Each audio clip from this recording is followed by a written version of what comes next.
Assalamu alaikum warahmatullahi wabarakatuh. Welcome back to my channel. I am your Sakhi Gallery.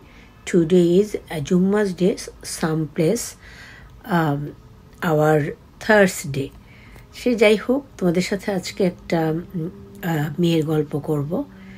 যে মেয়েটি কথায় কথায় একদিন বলছিলেন তার ভীষণ রকম ইচ্ছে ছিল তিনি কানে একজোড়া ঝুমকো পরবেন, আর ঝুমকোগুলো হবে যে এরকম চেন দিয়ে এরকম থাকে না ঝুমকো, এটা তো পাশা। ঝুমকো হলো চেন ছাড়াও হয়, আর মেয়েটার শখ ছিল চেন দিয়ে এরকম করে ঘোরানো ঝুমকো পরার, ভীষণ শখ ছিল। সে গল্প করছিল যে তার এই স্বপ্নটা স্বপ্নই রয়ে গেল, কিন্তু তার ভাগ্যে কখনো ঝুমকোটা জুটল না। আসলে সবার সব স্বপ্ন কিন্তু পূরণ হয় না, তাই বলে কখনো কোনো বিষয় এসব ছোটোখাটো বিষয়ে মন খারাপ করতে হয় না। এই যে অ্যারিস্টটলের একটা গল্প আছে, তিনি বলেছিলেন, অ্যারিস্টটলই মেবি, তিনি বলেছিলেন যে তার খুব শখ ছিল একজোড়া জুতোর, ভীষণ শখ ছিল।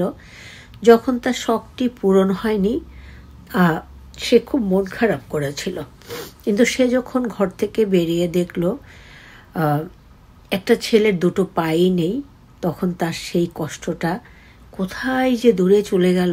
তার মন বলে উঠল, দেখ তুই একজোড়া জুতো পরতে পারছিস না বলে মন খারাপ করছিস, আর তার দুটো পাই নেই। ঠিক তেমনি এই যে ঝুমকার যে গল্পটা আমি তোমাদের সাথে শেয়ার করছি, মানে যার এই স্বপ্নটা ছিল, এটা হয়তো তার একটা মানে একেবারে মানে অনেক শখের জিনিস নিয়েই মানুষ অনেক বড় একটা স্বপ্ন দেখে। সে শখটা কখনো ছোট হতে পারে, কখনো বড় হতে পারে। যাদের পয়সা আছে তাদের জন্য একজোড়া ঝুমকো এমন আহামরি কোনো ব্যাপার না কেনা, কিন্তু তবু সবার ভাগ্যে হয় না। তো সেই মেয়েটি দুঃখ করে বলছিল যে একটা সময় ছিল ভীষণ রকম ঝুমকো আমার পছন্দ ছিল, এবং সেটা চেন, পুরোটা কান জুড়ে চেন থাকবে, আর এখানে ঝুমকোটা থাকবে, নিচে ঝুমকোটার ঝুলগুলো ঝুলবে। তা সে স্বপ্ন পূরণ হয়নি। সেই অ্যারিস্টটলের গল্পের মতো এগুলো নিয়ে মন খারাপ করতে নেই। এটা তো সামান্য একটা স্বপ্ন, তাই না?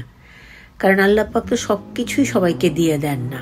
এই দুনিয়ায় তুমি যত কম পাবে ধরে নিবে, এটা কোরআনের কথা, পরকালে আল্লাহর রহমতে তুমি অনেক কিছু পাবে।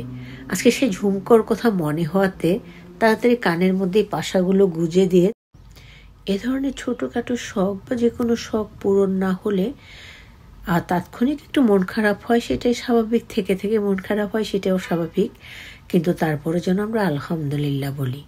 কারণ ওই যে জুতো আর অ্যারিস্টটল, মানুষ খেতে পায় না, পড়তে পায় না, থাকার বাসস্থানটুকু পায় না। যিনি গল্পটা করেছেন তা সবই আছে, নাম প্রকাশে তিনি অনিচ্ছুক, কিন্তু তার ঝুমকোর স্বপ্নটা স্বপ্নই রয়ে গেছে। তাই বলছি, হ্যাঁ আপু, একদম মন খারাপ করবে না।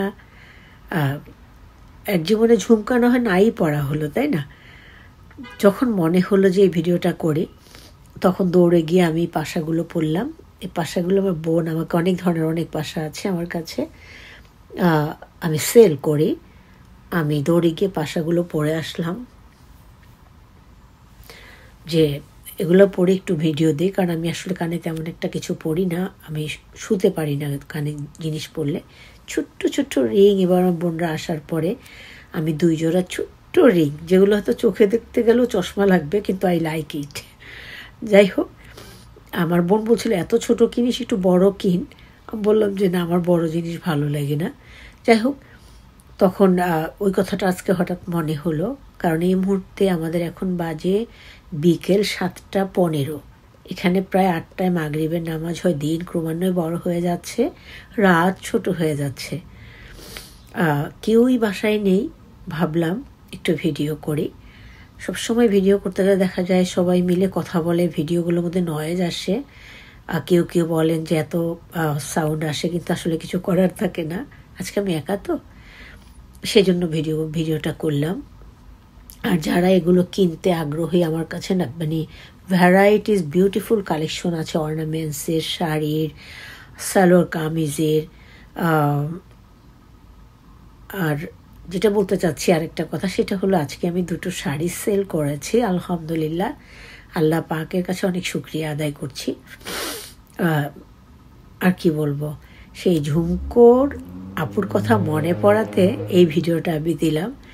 মানে এরকম কার কার এরকম কিছু স্বপ্ন আছে যেগুলো খুব পূরণ করতে চাচ্ছ কিন্তু পূরণ হচ্ছে না, বলবো কখনো ফেড আপ হবে না বা নিজেকে ফেলর ভাববে না বা হতাশ হবে না, বলবে আলহামদুলিল্লাহ। কারণ আল্লাহ আলহামদুলিল্লাহ বলা বান্দাকে অনেক পছন্দ করেন। আর আমরা অনেক মুসলিমরাই আছি, খাবার খেতে বসলে খাবারের শুরুতে আমরা বিসমিল্লাহির রহমানির রহিম কথাটা বলি না। এটা যে কত বরকত, কত মহিমা। খাবার শেষ হলে আমরা আলহামদুলিল্লাহ বলি না।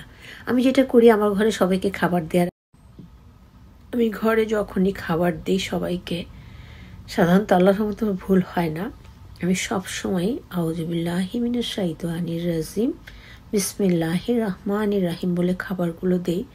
যে ওরা হয়তো বলবে না, যদি আমি বলি সেটা যদি আল্লাহ কবুল করেন যে শয়তানের অসওয়াস থেকে রক্ষা করে আমরা এই বরকতময় খাবার খাচ্ছি, এই চিন্তা করে।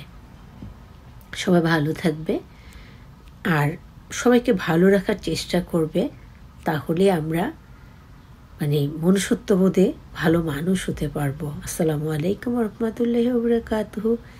আল্লাহ হাফেজ।